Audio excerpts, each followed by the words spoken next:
ভাতের হোটেলের হারুন ভাগিছে দেশ থেকে ভাগের আগে হাউনের আবার আকিকা হয়েছিল। আকিকা দিয়ে নাম পাল্টে দিছিল জনগণ, নাম দিছিল হাউন আঙ্কেল। হাউন আঙ্কেল একজন গরিব পুলিশ অফিসার ছিল, তাই মাঝে মাঝে ইমোতে ফ্রিল্যান্সিং করেছিল। দেশে এখন নতুন হাউন আঙ্কেল আসিছে। শুনেন নতুন হাউন আঙ্কেল কি বলে। জামাত ইসলাম একটি ধর্মান্ধ, একটি উগ্রপন্থী দল। তারা ধর্মকে নিয়ে ব্যবসা করতে চায়।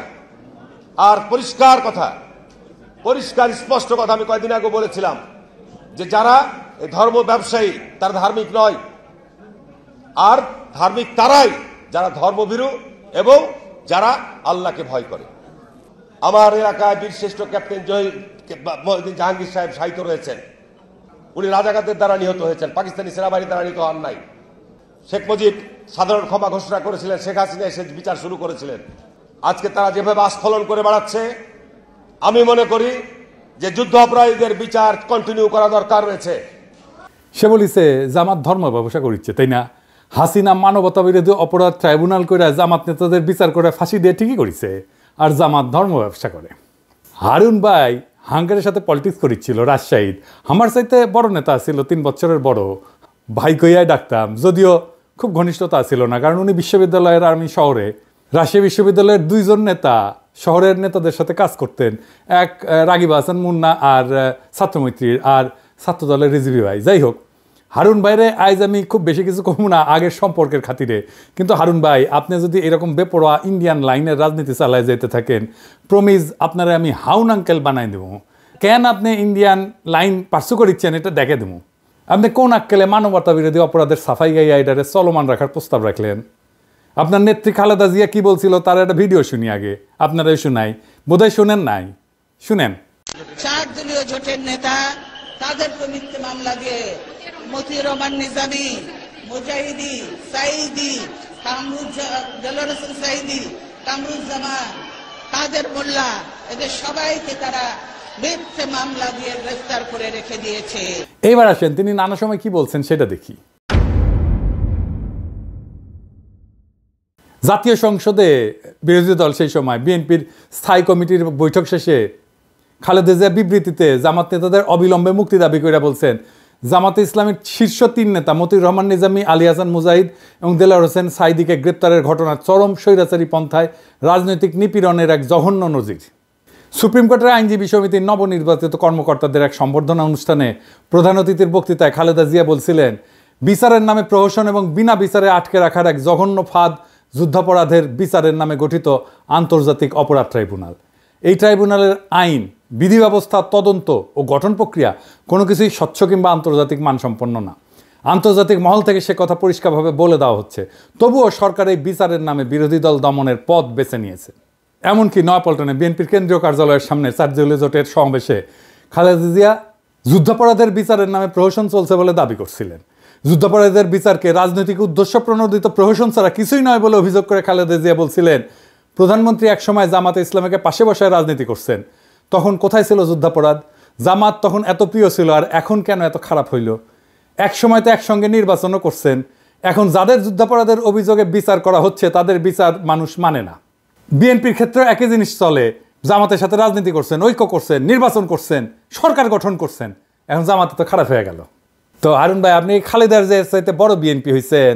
হ্যাঁ, 2018 সালের 900 ভোটের নির্বাচনে বগুড়া সদরের আসনটা ছাড়া, কারণ ওইখানে বগুড়া সদরে কারো কারচুপি করার ক্ষমতাই নাই, আওয়ামী লীগ চাইলেও পারত না কারচুপি করতে, তাই ওই সিটটা বাদ। ওই সিট বিএনপি পাবেই। বাকি সব আসন যেখানে জাতীয় ঐক্যফ্রন্টের ক্যান্ডিডেট জিতেছিল, তাদের সাথে ইন্ডিয়ার গভীর সম্পর্ক ছিল, তাদেরকে জিততে দিছিল। যেমন ধরেন সুলতান মোহাম্মদ মনসুর, উকিল সাত্তার জিতেছিল না, হারুনও জিতেছিল। আমরা জানতে চাই কেন হারুনের সিট হাসিনা ছেড়ে দিছিল। তো হারুন ভাই যে বলিছে যে জামাত ধর্ম ব্যবসা করে, এটা নিয়ে আলাপ করি।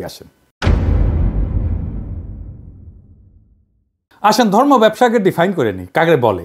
ধর্ম ব্যবসা বলতে বোঝানো হয় এমন একটা অনৈতিক কর্মকাণ্ড যেখানে ধর্মীয় বিশ্বাস, আচার অনুষ্ঠান বা মানুষের ধর্মীয় অনুভূতিকে ব্যবহার করিয়া আর্থিক লাভ বা ব্যক্তিগত স্বার্থ হাসিল করা হয়। এটা শুরু হয় মধ্যযুগে। খ্রিস্ট ধর্মের বিভিন্ন ধর্মীয় প্রতিষ্ঠান 2 ভাবে এই ধর্ম ব্যবসা করত। যিশু যে ক্রুশে ক্রুশবিদ্ধ হয়েছিল, ওই ক্রুশের অংশকে বলা হয় রেলিক বা পবিত্র অবশেষ। এইটা বিক্রি বা প্রদর্শনের মাধ্যমে অর্থ সংগ্রহ করত চার্চ। আর 2 নম্বর হচ্ছে স্বর্গপ্রাপ্তির গ্যারান্টি বিক্রি করার ঘটনা। এইটা প্রধানত ক্যাথলিক চার্চের মাধ্যমে পরিচালিত হইতো। এইটা পরিচিত ছিল ইনডালজেন্স নামে। এমন একটা ধর্মীয় নীতি যেখানে পাপের শাস্তি কমানোর বা মাফ করার প্রতিশ্রুতি দিয়া চার্চ অর্থ গ্রহণ করত। এইখান থেকে ধর্ম ব্যবসা শব্দের উৎপত্তি। জামাত কি হারুনের কাছে কোনো ধর্মীয় পণ্য বেচেছে? হাসিনার গুণগান করতে করতেও কাইট হয়ে যাইতো হারুন। দেখেন উন্নয়নের প্রশংসা করতে করতে কাইট। আবার একবার চাপাই নবাবগঞ্জে কোন এক ট্রেনের উদ্বোধন করবার যায় নাকি হাসিনা হারুনের খোঁজ করেছিল, সেটা তো একেবারে কাইট হয়ে পড়েছিল। দেখেন, যাই হোক, আজকে হারুনরা আর কিছু কইলাম না, আর এক মাল দেখি। খালেদা জিয়ার উপদেষ্টা ফজলুর রহমান সাহেব, সাবেক ছাত্রলীগের সভাপতি, ওই যে কেন বিএনপি করে বুঝি না, ওই বিএনপির বসে রাজনীতি করেছে আওয়ামী লীগের। ওই খালেদা জিয়ার নাকি উপদেষ্টা। তো খালেদা জিয়া কি উপদেশ দেয়? এইটা সাহেব, ওই যে ওইটা দেখান না, শেখ মুজিব খুব খারাপ লোক কইয়া যে বাণী দিছে সেটা দেখান। এই দেশের সবচেয়ে খারাপ মানুষের নাম হলো শেখ মুজিবুর রহমান। 3 জানুয়ারি বঙ্গবন্ধু শেখ মুজিবুর রহমান 71 সনে রেসকোর্স ময়দানে মিটিং করে বলল, 6 দফার দাড়ি ক্ষমা সেমিকোলন বাদ দিয়ে যদি আমরা কেউ আপোষ করি, আপনারা আমাদেরকে জ্যান্ত কবর দিবেন। সে আপোষ না করে শেখ মুজিবুর রহমান খুব খারাপ কাম করছে।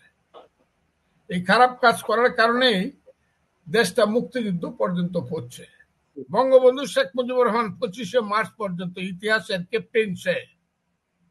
1966 সন থেকে 1971 সন পর্যন্ত ইতিহাসের মুক্তিযুদ্ধের ক্যাপ্টেনের নাম হলো শেখ মুজিবুর রহমান। এখানে জিয়াউর রহমান একটা সেঞ্চুরি মারছে নতুন প্লেয়ার হিসাবে। আর যে পাকিস্তানি সুন্দর সুন্দর ছেলেরা আইসা আমাদের সুন্দরী মেয়েরা বিয়া করিয়া করাচি পিন্ডিতে নিয়ে যাইতো, আর আমরা মনে করতাম আমাদের বাগনা বাগনি গুলা খুব সুন্দর হয়েছে। এটা থেকে শেখ মুজিবুর রহমান আমাদেরকে বঞ্চিত করছে। খুব খারাপ মানুষ শেখ মুজিবুর রহমান। শুনলেন তো, এটা বিএনপির নেতা নাকি আওয়ামী লীগের নেতা? আরো শুনেন কি কয়। ছাত্রদের কোনো কন্ট্রিবিউশন ছিল না জুলাই আগস্ট বিপ্লবে, 90% বিএনপির কর্মী। জনতার সেই অবস্থার মধ্যে নিশ্চয়ই বৈষম্য বিরোধী ছাত্র আন্দোলন নামধারী নেতৃত্ব প্রকাশ্যে এবং গোপনে নেতৃত্বের ভূমিকা অবতীর্ণ হয়েছিল, কিন্তু সমস্ত জনগণের 95% ছিল জাতীয়তাবাদী শক্তির সমর্থক এবং বিএনপির নেতা কর্মী। আমি শুধু বলবো, উদাহরণ দেওয়ার জন্য, শুধু যাত্রাবাড়িতে থেকে দাউদকান্দি পর্যন্ত যে লক্ষ লক্ষ মানুষ ছিল, শেষ দিন যে 137 জন লোক জীবন দিয়েছে থানা দখল করতে গিয়ে যাত্রাবাড়ি, এরা কারা? এদের একজন কি ছাত্র ছিল? এদের একজন কি বৈষম্য বিরোধী ছাত্র আন্দোলনের নেতা ছিল, কর্মী ছিল? না, এদের প্রায় 99% লোক ছিল শহীদ জিয়ার আদর্শের কর্মী, খালেদা জিয়া এবং তারেক রহমানের কর্মী। কারণ হাইসেনি আসিচ্ছি, এই প্রসঙ্গে আসিচ্ছি। আপনার নেতা মির্জা ফখরুল কি কইছিল আন্দোলন সম্পর্কে? বিএনপি নাকি আন্দোলনে ছিল না। এই যে দেখেন, তার কথাই শুনেন। আন্দোলনের সঙ্গে শিক্ষার্থীরা সরাসরি জড়িত, আমরা এই আন্দোলনের সঙ্গে কখনোই সরাসরি জড়িত নই। 90% বিএনপি কর্মী হয়ে গেল। আর দেখেন, ছাত্রদের বিরুদ্ধে কি বিপুল ঘৃণা। সমন্বয়ক নামে 22-23 বছরের ছাত্ররা ডিসির সাথে মিটিং করতে যেতেছে, আর ওনার পুচ্ছে আগুন ধরে গেছে। শুনেন, এখন বাংলাদেশের সব দলের চেয়ে বড় দলের নাম হলো সমন্বয়কের দল। আমি কিশোরগঞ্জে গেছিলাম, যদি 4-5টা ছেলে হাতে ডায়েরি নিয়ে হাঁটে। আমি কেন আসছিলাম? ডিসি সাহেবের সঙ্গে মিটিং করতে আসছি। কোন ক্লাসে পড়ো? কলেজে ফার্স্ট ইয়ারে পড়ি, গুরুদয়াল কলেজে। এইভাবে 3টা জেনারেশন নষ্ট হয়ে যাচ্ছে বাংলাদেশের। কারণ সমন্বয়ক হইলে পরে ফার্স্ট ইয়ারে পড়েই ডিসি সাহেবের সাথে মিটিং করে প্রজেক্ট করা যায়। এইবার দেখেন নিজেই কি কইতেছে, যে ও নিজে, ফজলুর রহমান নিজে যখন ওই বয়সে ছিল, ওই বয়সে 32 জনের মারছে, যারে কইছে তারই মারছে, তার সাঙ্গপাঙ্গরা। যে শুনেন, আমরা ছোটখাটো মানুষ, কিন্তু আমি যে 23 বছরে যে পাওয়ার পাইছিলাম, এখন ইউনূস সাহেবের সেই পাওয়ার নাই। আমি আবারও বলছি, 23 বছর বয়সে আমার হাতে যে পাওয়ার ছিল মুক্তিযোদ্ধা কমান্ডার হিসাবে, আমি ইচ্ছা করলেই বলতে পারতাম, ও এরে ফেলায় দে। 16 ডিসেম্বরের আগে এ রাজাকার আমার বিরুদ্ধে যুদ্ধ করছে, ফেলায় দে। 15 জনকে গুলি করে আমার যে সৈনিকরা ছিল, মুক্তিযোদ্ধারা ছিল, ফেলায় দিয়েছে গাঙ্গের পারে। দেখেছেন মুরব্বী, আপনার কি আদৌ ডিসিদের সাথে মিটিং করে ছাত্রদের নিয়ে ইনকা বিষোদ্গার করা উচিত? ওরা বিরোচিত কাজ করেছে, দলে দলে কাতারে কাতারে জীবন দিয়া সারা দেশের মানুষের জায়গায় তুলছে, ঐক্যবদ্ধ করছে। আর আপনার এখন পৌরুষ জেগে উঠছে না, আপনি কইতেছেন কোনো কন্ট্রিবিউশন নাই। আপনি হুশে আছেন মুরব্বী, আপনি মুরব্বী মানুষ, বেশি কিছু কমু না। আপনারা করেছেন কি, ঈদের পরে আন্দোলন কইরা কইরা তো বছরের পর বছর পার করেছেন, এখন গলাত প্রচুর জোর এসেছে না। আপনাদের তো মির্জা আব্বাস কইছে 28 অক্টোবর প্রাণ ভয়ে প্রতিরোধ গড়ে তুলতে পারেন নাই, এখন পাঙ্খা গজাইছে, হিংসা হয় ছাত্রদের, আপনারা হাত মারিছেন, বুঝেছেন? 16 বছর ধরে হাত মারিছেন, ছাত্ররা পাইরা ফেলা গোয়া মেরে দিচ্ছে 3 সপ্তাহে হাসিনার। ফাল পাড়া বন্ধ করবেন, আবার ফাল পারবেন তো পাবলিকে কলে পাইরা ফেলবে, খুব খেয়াল। এইগুলা হইতেছে বাকশালী ডিম, বুঝছেন? বিএনপির বাসাত রাখিছে, বিএনপি তা দিচ্ছে এগুলাতে, এটা ফুটে বাকশালী চাও বাড়াবে। এবার বলেন, এই যে ভারত ঘাসার বাম এলিমেন্টগুলা কই থেকে বাইর হইতেছে বিএনপির মধ্যে থেকে, আর প্রমিনেন্স পাইতেছে, এত মিডিয়া কভারেজ পাইতেছে, এইখানেই আছে বিএনপির আগাম নির্বাচনের দাবির প্রশ্ন। বিএনপির আগাম নির্বাচন এটা ইন্ডিয়ান গেম। এবার কইবেন যে কইলেই হইল, আমি কোনো অনুমান করে কথা বলি না। আপনি দেখেন বিনা সিক্রি কি কইতেছে, সে বাংলাদেশে 111-এর আগে ইন্ডিয়ান হাই কমিশনার ছিল, সে আগে নির্বাচন পরে সংস্কার, এই আইডিয়ার প্রবক্তা, শুনেন তার মুখে শুনেন। The political parties of Bangladesh are saying this to Mohammed Yunus. Elections first. The reforms are to be done only by an elected government. This is business. এইবার যে এটা ইন্ডিয়ান যে প্ল্যান, এবার বুঝিছেন? বিএনপিকে তো জবাব দিতে হবে, কেন বিনা সিক্রি তাদের দাবির পক্ষে কথা বলে। বিএনপি যে নির্বাচন করিচ্ছে, এটা কি ঠিক কাজ হচ্ছে?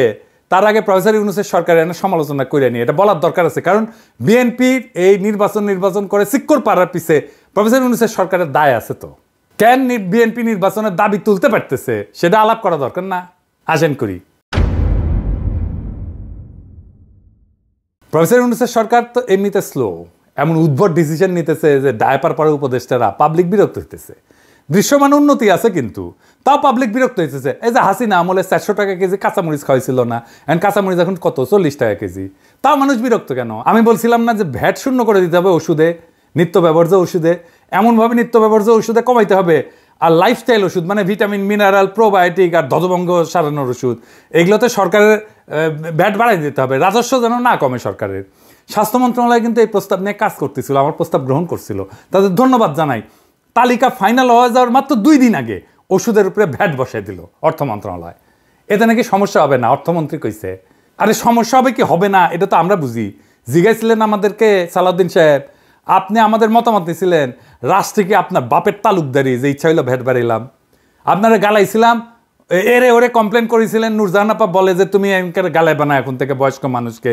আমি গালি দেওয়া বন্ধ করেছি উনার রিকোয়েস্টে, আর আপনাদের পাঙ্খা গজাইছে। নূরজাহান আপা দেখেন, এবার দেখেন, আপনার কাছে তো আমি কমিটমেন্ট দিছিলাম গালি দিব না, দেখেন আপনার মন্ত্রণালয়কে খাইলো বাম্বু। পাবলিক এখন আপনারা গালাইতেছে যে আপনি বোধহয় ওষুধের দাম বাড়াইছেন। আচ্ছা সালাউদ্দিন সাহেব, ওষুধের উপরে ভ্যাট বাড়ানোর আগে আপনার একবারের জন্য মনে হইল না যে আমি একটু স্টেক হোল্ডারদের সাথে আলাপ করে নিই? আমার সাথে আলাপ না করেন, আপনারা তো মানুষ বিলা মনে করেন না। হ্যাঁ বলেন, কার সাথে আলাপ করেছিলেন? আপনি যতই জ্ঞানী হন না কেন, আপনি যত জ্ঞানী হন, যত পাস দেন, যত পিএইচডি করেন, আপনি তো হেলথের পাল্টা বুঝেন, কিছুই বুঝেন না। আপনি তো ডিসিশন কেন নিজে নিজে নেন? বুঝান তো সাউদ্দিন সাহেব, আপনি কথা কইবেন, স্টেক হোল্ডারদের সাথে কথা কইবেন, আমার সাথে কোন বা যার সাথে কোন কথা বলে কনভিন্স করবেন কেন আপনি ভ্যাট বাড়াইছেন ওষুধের উপরে। আমার সাথে কথা কইতে চাইলে মোস্ট ওয়েলকাম, আগে কনভিন্স করবেন, তারপরে ওষুধের উপরে ভ্যাট বাড়াইবেন। আমি বলে আগুন জ্বালাই দেবো, জান কালা কালা করে দেবো আপনার। আমি প্যারিসে থাকলেও ঢাকার রাস্তায় আমি লাখো জনতা নামাইতে পারবো। ওষুধের উপরে ভ্যাট বন্ধ, ফুল স্টপ, 1 পয়সা ভ্যাট বাড়াবেন না। এবার আসেন বিএনপির নির্বাচনের প্রশ্ন। আচ্ছা বিএনপি ভাইরা, আপনারা যে নির্বাচন করছেন, ইকোনমির অবস্থা জানেন? ইকোনমি যে জয় বাংলা হয়ে আছে সেটা জানেন? খবরই তো নাই। অর্থনীতির অবস্থা নিয়ে ভিডিও আসবি, আমি ভয় পাইতে চাই নাই, তাই এটা নিয়ে কিছু বলি নাই। আপনারা বলাইতেছে, আপনারা না বললে আপনারা বুঝবেন না কিসের মধ্যে ল্যান্ড করতে যাইতেছেন। এর মধ্যে রাষ্ট্র ক্ষমতা যাবেন, পারবেন না তো চালাইতে, দেশই চালাইতে পারবেন না, টাকা নাই তো। আর আপনারা কি তৈরি রাষ্ট্র ক্ষমতা নেওয়ার জন্যে? আপনার ছায়ামন্ত্রী সভা কই? রাষ্ট্রপ্রধান কে হবে? এইসব কি দেশবাসীর জানা উচিত না? এই যে 5 মাসে বেশি গেল, এই সময় অন্তঃসার শূন্য বক্তিমা ছাড়া আর কি দিচ্ছেন? সরকারের নাকি সাহায্য করবেন, কি ভালো সাহায্য করেছেন? এই যে ইন্ডিয়ান ডিসইনফরমেশন ক্যাম্পেইন কিছু করেছেন, এটার মোকাবেলা দল হিসেবে তো আপনার সক্ষমতা দেখতে চাই আমরা। আপনাদের তো খাইয়া ফেলবে ইন্ডিয়া। এখন ভাবিছেন ইন্ডিয়ার সাথে সিস্টেম করেছেন, ইন্ডিয়া ঝামেলা দিবে না। যেই মাত্র একটা স্বাধীন নীতির বাস্তবায়ন করতে যাবেন, তখন দেখবেন ওইসব প্রতিশ্রুতির চাঙ্গে তুইলা কোমর বেঁধে নামবে আপনার বিরুদ্ধে। এখন যদি মনে করেন আপনি ইন্ডিয়ার ইচ্ছা মতো চালাইয়া তার মন পাইবেন, পাবলিকে ছাড়বে, আপনাদেরকে ছাড়বে না। আপনাদের জনগণের শক্তির উপরে ভরসা করতে হবে। এই যে 31 দফা দিচ্ছেন পুরাই তো বুলশিট। একটা এক্সাম্পল দিই, হ্যাঁ, মনে কিছু কইলেন না, আপনাদের কইলে তো আবার মনে কিছু করেন। বিএনপির 31 দফার 25 আর 26 দফা আছে স্বাস্থ্য নিয়ে কথা। দেখি আমি পড়ে দেখি, স্বাস্থ্যকে সম্পদ হিসাবে বিবেচনা করে সবার জন্য স্বাস্থ্য এবং বিনা চিকিৎসায় কোনো মৃত্যু নয়, এই নীতির ভিত্তিতে যুক্তরাজ্যের আদলে সার্বজনীন করা হবে, মানে সার্বজনীন স্বাস্থ্যসেবা করা হবে। স্বাস্থ্যসেবা প্রবর্তন করে সবার জন্য স্বাস্থ্য কার্ড চালু করা হবে। জাতীয় বাজারে স্বাস্থ্য খাতে জিডিপির 5% অর্থ বরাদ্দ করা হবে। আপনার কি জানা আছে এনএইচএস এর যুক্তরাষ্ট্রের মডেলটা কি? এটা বাংলাদেশের জন্য আসলে উপযুক্ত কি না? আপনার কোনো ক্রিটিক্যাল সেন্স আছে? আসেন এটা বুঝে দেখি। এনএইচএস এর মডেল বাংলাদেশে চলবে না। এর কারণগুলো হইল, একটা হচ্ছে অর্থনৈতিক সীমাবদ্ধতা। এনএইচএস এর মডেলটি এটা অর্থায়ন করার জন্য একটা শক্তিশালী এবং ধারাবাহিক রাজস্ব ব্যবস্থা প্রয়োজন। থার্ড ওয়ার্ল্ডের দেশগুলোতে কর আদায়ের হার খুব কম এবং অর্থনৈতিক অবকাঠামো খুব দুর্বল, ফলে এটা সম্পূর্ণরূপে সরকারি স্বাস্থ্যসেবা চালু করার জন্য যে অর্থ দরকার তা সরবরাহ করা সম্ভব না। জিডিপির 5% বরাদ্দ করবেন। ইউকের কত পার্সেন্ট আছে জিডিপির আপনি জানেন? প্রায় 12% জিডিপির। তা আপনি কেমনি করবেন? বললেই হইলো। আপনি ওইদিকে বলতেছেন 5% আর বলতেছেন ইউকের মতো করবেন। বা আপনার কাপড় এতটুকু, আপনি সামনে ডাকবেন না পিছের ফুটা ডাকবেন সেটাই তো ঠিক করতে পারেননি। আপনি তো সামনে ডাকলে পিছের ফাঁকা হয়ে থাকবে। এনএইচএস এর পরিচালনার জন্য একটা দক্ষ প্রশাসনিক কাঠামো দরকার। এটা বাংলাদেশের আছে? ইনস্টিটিউশনাল কোনো স্ট্রেংথ আছে বাংলাদেশের? কেন্দ্রীয়ভাবে স্বাস্থ্যসেবা পরিচালনার জন্য যে ধরনের দক্ষতা দরকার সেটা তো বাংলাদেশের নাই। এবং আমাদের স্বাস্থ্যের যে প্রায়োরিটি এবং রোগের প্রকৃতি এবং প্রায়োরিটি একরকম না। এনএইচএস এখানে নন কমিউনিকেবল ডিজিজ যেমন ডায়াবেটিস, ক্যান্সার এগুলোকে প্রাধান্য দেয় সিস্টেমটা বানানো হয়েছে। আর আমাদের মতো দেশে এটা কমিউনিকেবল ডিজিজ, সংক্রামক রোগ এগুলো বেশি। ডেঙ্গু, ম্যালেরিয়া, অপুষ্টি, ডায়রিয়া, টাইফয়েড এগুলো বড় সমস্যা। আপনি যে বলেছেন সবার জন্য স্বাস্থ্য, ওইটা প্রাইমারি হেলথ কেয়ার।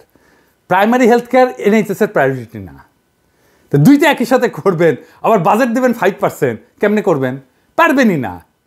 আপনার 5 লাইনের একটা হেলথ স্ট্র্যাটেজি করতে গেলে পুরাই ভুল করেন, তো রাষ্ট্র চালাইবেন কেমনে? আমরা অনেকে বলে যে আমি কেন বিএনপির সমালোচনা করি, কেন জামাতের সমালোচনা করি না। আরে বাবা, এই কথা আওয়ামী লীগেররা বলতো হাসিনার আমলে, কেন বিএনপির সমালোচনা করি না, আওয়ামী লীগের সমালোচনা করি। আমি সেই সময় কইছি বিএনপি ক্ষমতায় আসুক, আমি ঠিকই সমালোচনা করব। জামাত তো ক্ষমতায় আসিচ্ছে না, তো আমার সমালোচনা করার দরকার কি? ও তো রাষ্ট্র ক্ষমতায় বসিচ্ছে না। কিছু মানুষ আছে যারা সবসময় সরকারি দল করে, আর আমি সবসময় বিরোধী দল করব। কারণ রাজনৈতিক দলগুলো কখনোই জনগণের স্বার্থ রক্ষা করে না, আপনারাও করবেন না। আমাকে তো আমার জনগণের পক্ষে থাকতে হবে। আপনার নেতারা ইন্ডিয়ান ন্যারেটিভ বলতে থাকবে, মুজিব বন্দনা করতে থাকবে, 72-এর সংবিধান করতে কান্দে বুক বাসাবে, আর আমাকে জিন্দাবাদ দিতে হবে আপনাদের নামে। এই আবদার কেন? আমি কি আপনাদের চাকরি করি নাকি আপনাদের দল করি? হাসিনার বিরুদ্ধে অ্যাক্টিভিজমে মিত্র আছিলেন, আমার অনেক অ্যাক্টিভিজম আপনার পক্ষে গেছে, তাই বলে তো এটা মনে করা ঠিক না যে আমি আপনাদের দল করি। সরকার গঠন করতে না করতে দলের সমালোচনা সহ্য করতে পারতেছেন না, তো সরকার করলে কি করবেন? স্যাম্পল তো এখনই দেখাইতেছেন, তাই না? যাই হোক, আপনাদের জন্য আগামী দিনের একটা বার্তা দিই, সেটা মন দিয়ে শুনেন ভাইরা। বাংলাদেশের অসংখ্য সমস্যা, তার কোনো কুইক ফিক্স নাই। আপনার হাতে কোনো ম্যাজিক নাই, প্রফেসর ইউনূসের হাতেও কোনো ম্যাজিক নাই। আপনি ক্ষমতায় যাবেন আর অজনপ্রিয় হবেনই। জান লড়াই দিয়ে কাজ করলেও অজনপ্রিয় হবেন। প্রফেসর ইউনূসের সরকারি কি প্রমাণ না? কি বিশাল জনপ্রিয়তা নিয়ে একটা জাতীয় ঐক্যের মধ্যে দিয়ে ক্ষমতা নিল আর বেড়াচেরা করে ফেললো কয়েক মাসের মধ্যেই। কেউ তো করাপশন করেনি, তারপরেও বেড়াচেরা করে ফেললো। কোনো করাপশনের অভিযোগ নাই। ইন্ডিয়া আপনাদেরকে দাঁড়াইতেই দেবে না রাষ্ট্র হিসাবে, এটাই ভারতের বাংলাদেশ নীতি। বাংলাদেশে ক্ষমতাবানরা তখনই জনপ্রিয় থাকতে পারবেন যখন আপনি ক্ষমতায় থেকেও সাধারণ নিম্নবিত্তের জীবন জড়াই ধরতে পারবেন, ওটা কাটাইতে পারবেন, সাধারণ মানুষের মধ্যে থাকবেন, সাধারণ মানুষের সাথে মিশবেন, খুব সাধারণ খাবেন, সাধারণ কাপড় পরবেন, আমজনতার সাথে মিশে যেতে পারবেন, তখনই আপনি জনপ্রিয় হবেন। আপনি যেটা পারবেন না, আপনি তো প্যাপু বাসি বাজায় গাড়ি নিয়ে যাবেন, গাড়ি ছাড়া চলবে না, পিছে গার্ড থাকবে, মন্ত্রীর বাসা ছাড়া থাকতে পারবেন না। তাই আপনাদের ব্যাপক একটা ইউনিটির মধ্যে দিয়ে যাইতে হবে, আর ভরসা করতে হবে বাংলাদেশের জনগণের উপরে। ইউটিউবারদের উপরে চড়া হয়ে লাভ নাই। হ্যাঁ, ইউটিউবাররা আমজনতার আরও বেশি পছন্দের মানুষ হইয়া উঠতে থাকবে, এইটা ঠেকাইতে পারবেন না। হুদাই ট্রাই করেন না। আপনার দলের বাম, আওয়ামী লীগ আর 72-এর সংবিধান আর ইন্ডিয়া প্রেমীদের ঠেকান। আপনাদের সাথে সম্পর্ক তাইলে রচিত হবে। আমরা তো জনগণের পক্ষ ছাড়বো না। আমরা এমপি মন্ত্রীও হইতে যাইতেছি না, আপনার ক্ষমতার স্টেকও নিতে যাইতেছি না। জনগণের কথা আমরা বলতেই থাকবো, আমরা জনগণের কণ্ঠস্বর হইয়া থাকবো। তারপরে একদিন দেখবেন এই জনতা আবার জাগিছে, আর সেই নবজাগ্রত জনতার পিছে পিছে আছে এই 2 পয়সার ইউটিউবাররা। এই জিনিস যদি দেখতে না চান, তার বদলে আপনারা জায়গা ওঠেন, জনতার শক্তিকে ধারণ করেন, জনতার আকাঙ্ক্ষাকে ধারণ করেন, দেশ এবং জাতি উপকৃত হবে। ইনকিলাব জিন্দাবাদ।